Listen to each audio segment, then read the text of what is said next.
नमस्कार. आकाशवाणी औरंगाबाद केंद्राच्या दुपारी 1च्या बातमीपत्रात मी अपर्णा अध्यापक आपलं स्वागत करते. तरुणांनी उन्हाळी सुटीत चाकोरी बाहेरच्या जीवनाचा अनुभव घ्यावा असं आवाहन पंतप्रधान नरेंद्र मोदी यांनी केलं आहे. मन की बात या आकाशवाणीवरील कार्यक्रम शृंखलेच्या 31व्या भागात आज ते बोलत होते.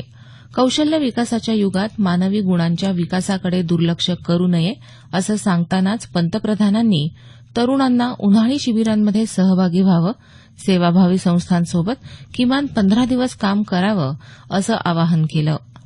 तरुणांनी सुटीच्या काळात नवनवीन कौशल्य आत्मसात करावीत, एखादी कला किंवा नवीन भाषा शिकावी, ज्याबाबत कुतूहल वाटतं अशा गोष्टी जाणून घ्याव्यात, पर्यटन स्थळांना भेटी देऊन तिथली छायाचित्र आपल्याला पाठवावीत, #इनक्रेडिबल इंडियाचा वापर करून आपले अनुभव सांगावेत असंही पंतप्रधान म्हणाले.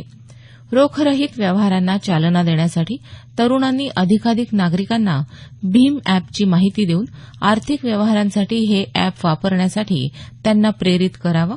14 ऑक्टोबरपर्यंत चालणाऱ्या या योजनेअंतर्गत एका व्यक्तीनं केलेल्या अशा 3 व्यवहारांसाठी तरुणांना प्रत्येकी ₹10 मिळतील असं पंतप्रधानांनी सांगितलं. सर्वांनी उन्हापासून बचावाचे उपाय करावेत, आपल्या छतावर अंगणात पक्ष्यांसाठी पाणी ठेवावं, त्यासोबत अन्नाची नासाडी टाळण्याचं आवाहन करतानाच पंतप्रधानांनी रोटी बँकेसारख्या उपक्रमांचंही कौतुक केलं. उच्चपदस्थ पदाधिकाऱ्यांनी लाल दिवा फक्त वाहनावरूनच नव्हे तर डोक्यातूनही काढून टाकावा असं सांगतानाच आता प्रत्येक व्यक्ती महत्वाची असल्याचं ते म्हणाले. 1 मे हा दिवस कामगार दिन म्हणून पाळला जातो. कामगारांच्या कल्याणासाठी भारतरत्न डॉ. बाबासाहेब आंबेडकर यांचं योगदान अविस्मरणीय असल्याचं नमूद करत पंतप्रधानांनी भगवान गौतम बुद्ध, महात्मा बसवेश्वर, रामानुजाचार्य यांच्या कार्याचं स्मरण केलं. उद्या साजऱ्या होत असलेल्या महाराष्ट्र दिनाच्या पंतप्रधानांनी महाराष्ट्रवासियांना शुभेच्छा दिल्या. औरंगाबाद इथं महाराष्ट्र दिनानिमित्त मुख्य शासकीय ध्वजारोहण विभागीय आयुक्त कार्यालयात पालकमंत्री रामदास कदम यांच्या हस्ते उद्या सकाळी 8 वाजता होणार आहे. मराठवाड्यात सर्व जिल्हा मुख्यालयांच्या ठिकाणी संबंधित पालकमंत्र्यांच्या हस्ते ध्वजारोहण केलं जाणार आहे. महिला बचत गटांना 0% दरानं विनाअट कर्ज देण्याचा प्रस्ताव राज्य शासनाच्या विचाराधीन असल्याचं महिला आणि बालकल्याण मंत्री पंकजा मुंडे यांनी म्हटलं आहे. त्या काल चंद्रपूर जिल्ह्यात पोंभुर्णा इथं बोलत होत्या. महिला बचत गटांना वेगवेगळ्या योजनांमधून भरीव पाठबळ दिलं जाईल असं आश्वासन त्यांनी यावेळी दिलं. वित्तमंत्री सुधीर मुनगंटीवार कार्यक्रमाच्या अध्यक्षस्थानी होते. महिला बचत गटांना कुक्कुटपालन, दुग्धोत्पादन आदी व्यवसायांसाठी आवश्यक तेवढी मदत केली जाईल असं मुनगंटीवार म्हणाले. आजपासून नंदुरबार इथं सातपुडा महाआरोग्य शिबिराचं आयोजन करण्यात आलं असून राज्याचे वैद्यकीय शिक्षण मंत्री गिरीश महाजन यांच्या हस्ते या शिबिराचं उद्घाटन झालं. या शिबिरात रुग्णांची मोफत तपासणी, त्यांना औषधोपचार आणि आवश्यक शस्त्रक्रिया अशा आरोग्य सुविधा उपलब्ध करून दिल्या जाणार आहेत.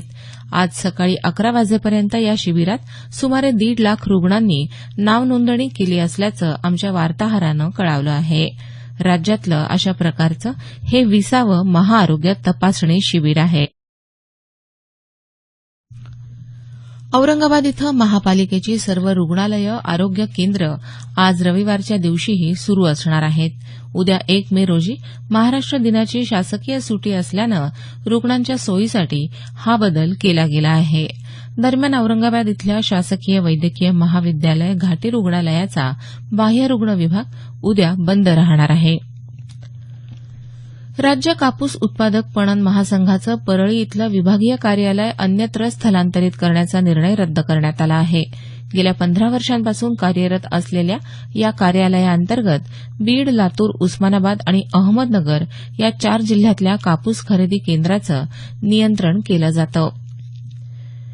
वस्तू आणि सेवा कर जीएसटी अंतर्गत आपल्या व्यवसायाची नोंदणी करायचा आजचा शेवटचा दिवस आहे. ST3 या विवरणपत्राच्या माध्यमातून आयकर भरून व्यावसायिक या सुविधांचा लाभ घेऊ शकतात. जीएसटी नोंदणी करण्यासाठी आलेल्या तांत्रिक अडचणींमुळे केंद्र सरकारनं 31 मार्च ही नोंदणीची मुदत महिनाभरासाठी वाढवली होती.